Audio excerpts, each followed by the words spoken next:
लगाएको त मनै परेन भनेर चाहिँ मैले खोलेँ केस अनि खोलेर कहाँ राख्यो पर्दा पनि छिटो छिटो चेपेँ टाउकोमा भएको क्लिप पनि निकालेर यसो एकछिन मिलाएको त नमिलेर कोरेर त्यहाँदेखि रेडी भएर माथि बान्नु खोजेको थिएँ टपमा अड्केर त्यही पनि कस्तो गरेर फुकालेर बाँध्न थाल्यो अनि मलाई चाहिँ हल्का केस अगाडि निकाल्नु मन लाग्यो अनि अलिकति फ्रेन्च मिलाएँ अनि मिलाउँदा चाहिँ मजाले अगाडि कोरेकोले गर्दा मजाले मिलिरहेको थियो अनि मेरो फन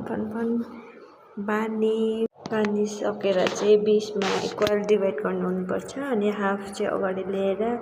त्यहाँबाट हाफ चाहिँ बाट्नु पर्ने हुन्छ अनि त्यसमा त तपाईँहरूले सबैलाई बाट्न आउँछ होला अनि मैले पनि टाइम वेस्ट नगरिकन फटाफट बाट्न थालेको त केस नमिलेर अप्ठ्यारो भइरहेको थियो तै पनि केही हुँदैन भनेर बाट्न थालेँ बाटिसकेपछि हात गल्यो भनेर यसो अगाडि फर्काउनु एक्लै आफैकै बाट्न चाहिँ अलिक अप्ठ्यारो हुन्छ अनि त्यही पनि अगाडि ल्याएर फेरि फर्केर कन्टिन्यू बाट्न थालेँ अनि बाट्न थालिसकेर नानी त्यहाँ अगाडि सुतेको थियो उठे जस्तो लागेर यस्तो हेरेँ अनि उठेको छैन रहेछ अनि बाटिसकेपछि चाहिँ इलास्टिक कि त मिनी रबरले बान्नुपर्छ अनि बाटिसकेपछि length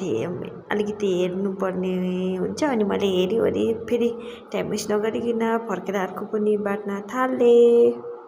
Okay, let's go.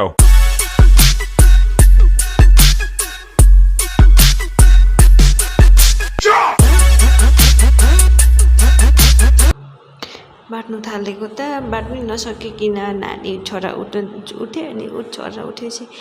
Baby भन्दै जिस्काउँदै छिटो बाट्न थालेँ अनि त्यो पनि फर्केर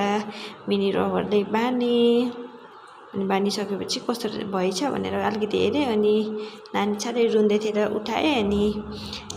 नानी चाहिँ सुतेकोले गर्दा अघिसँगै सुताएको थियो केही हुँदैन भनेर छोरालाई पनि देखाएँ अनि अलिकति देखाएर उडेर नक्कल पार्न थालेँ अनि तपाईँहरूले सोचे होला यो चाहिँ किन यसरी बाट्यो भनेर सोचेको होला नानीले केस तानेर मलाई साह्रो रिस उठ्छ नि त अनि त्यसैले दुईचोटि बानेको मलाई मजा लाग्यो अनि यसरी बाटेको हल्का एन्डिङ अलिकति हल्का हिँडेर देखाइदिएको तपाईँहरूलाई मन परे तपाईँहरूले सब्सक्राइब गरिदिनु लाइक पनि गरिदिनु थ्याङ्क यू बाइ बाइ।